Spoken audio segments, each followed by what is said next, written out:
History of Pakistan 1947 present day. Independence and early years 1947 to 1958. Pakistan emerged as an independent nation on August 14, 1947, carved out of British India as a homeland for the Muslims of the subcontinent. The partition was accompanied by widespread violence and displacement, resulting in the deaths of hundreds of thousands and the migration of millions across the newly drawn borders. Challenges.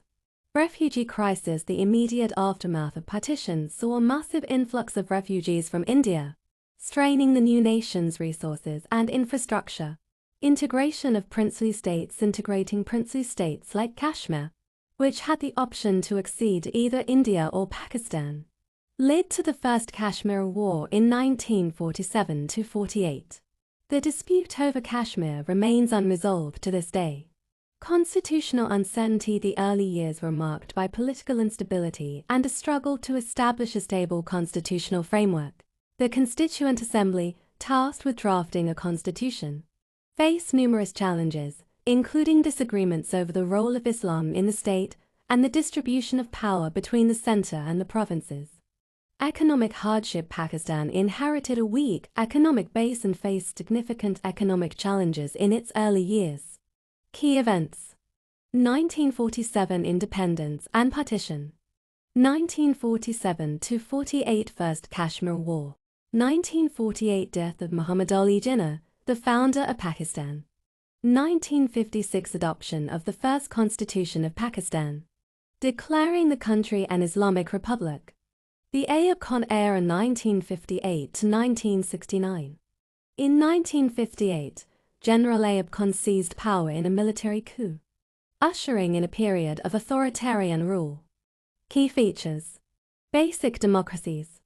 Ayub Khan introduced a system of basic democracies, a form of local government intended to provide a platform for political participation at the grassroots level. However, it was also used to consolidate his power. Economic growth. The 1960s saw a period of economic growth, often referred to as the decade of development. However, the benefits of this growth were not evenly distributed, leading to growing economic disparities.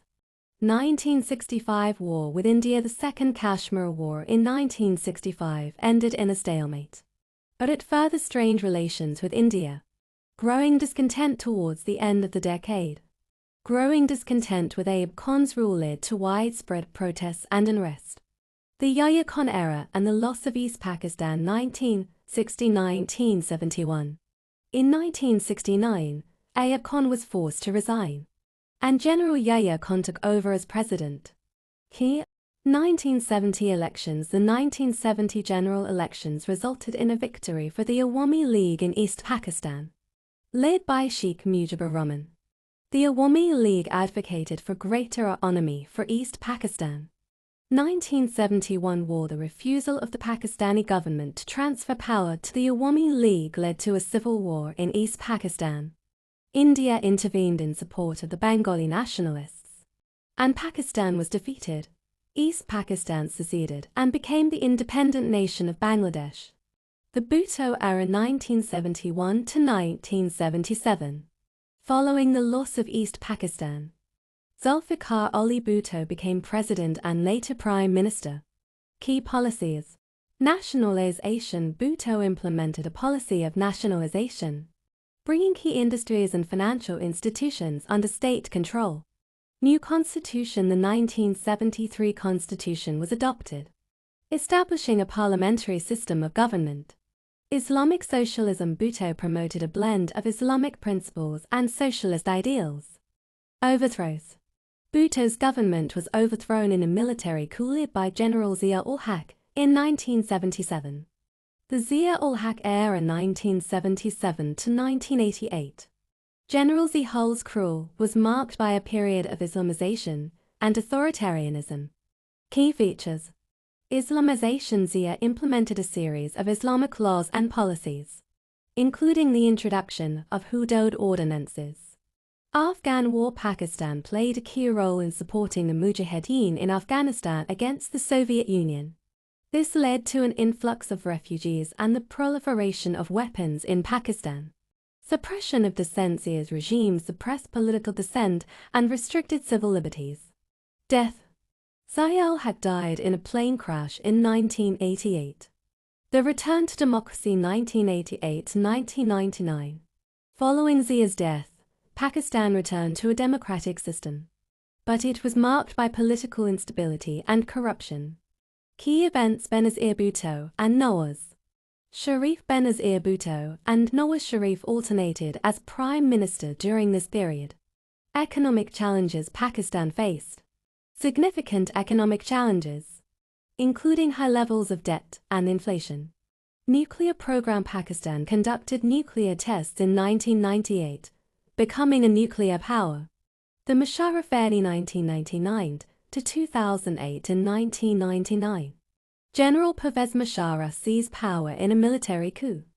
Key policies: economic reforms. Musharraf implemented a series of economic reforms, leading to a period of economic growth. War on Terror: Pakistan became a key ally of the United States in the War on Terror following the 9/11 attacks. Political liberalization: Musharraf initially promised political liberalization, but his rule became increasingly authoritarian over time. Overthrow: Musharraf resigned in 2008. Amidst growing political opposition. Contemporary Pakistan 2008, present. Since 2008, Pakistan has experienced a transition back to democratic rule. Key challenges. Terrorism: Pakistan continues to face the threat of terrorism. Economic instability: the country struggles with economic instability, including high levels of debt and unemployment. Political polarization: Pakistani politics remains deeply polarized. Civil-military relations: the relationship between the civilian government and the military remains complex. Energy crisis: Pakistan faces a severe energy crisis. Water scarcity: water scarcity is becoming an increasingly pressing issue. Recent developments. 2013 elections: Nawaz Sharif's BM Lane won the 2013 general elections. 2018 elections: Imran Khan's PTI won the 2018 general elections. 2020 to Imran Khan was ousted in a no-confidence vote. Shehbaz Sharif became prime minister. 2023 political and economic instability continues to plague the nation. Pakistan's journey since independence has been marked by both progress and challenges. Conclusion. The history of Pakistan from 1947 to 2020-25 reflects a nation striving for stability, identity, and progress amid recurring crises. From partition trauma to wars, military coups, democratic experiments, and contemporary political turbulence, Pakistan's journey is complex yet resilient. While challenges remain: economic fragility, governance issues, and security threats, there is potential for reform, unity, and democratic evolution if institutions strengthen and public will is respected. The future of Pakistan depends on learning from its history and ensuring inclusive, transparent, and accountable governance for all its citizens. We Pakistanis are now starting that we are equal citizens of one state Pakistan, so we should finish enmity with each other by being united and be friends with each other.